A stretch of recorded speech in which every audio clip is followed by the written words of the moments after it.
Also, another short video, guys, just for the Westbury continuation, which there's going to be more with the brackets and the finishing and the caps and things like that. The stairs are going to be fun to do. They're going to be rather challenging if you haven't done them before. We have crossovers, which means the rail is continuous, runs all the way down, and you got to figure out where you got to cut it. So that's important. But also, just one more little snippet with this top and bottom rail. You can see the top rail is longer than the bottom rail in this case. They do that on purpose. It can adjust for plumb.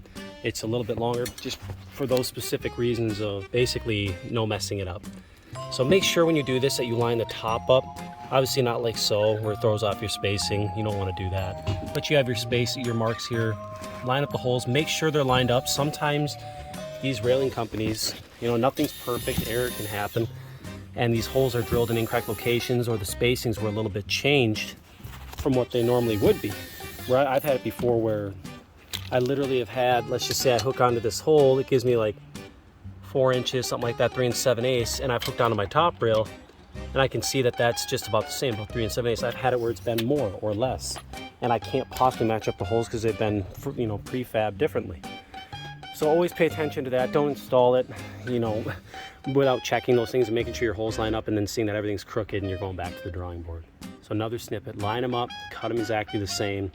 The brackets account for a little bit of varying distance, so don't worry about them being a little bit short, top or bottom. All right, Twinkie Television, again, out.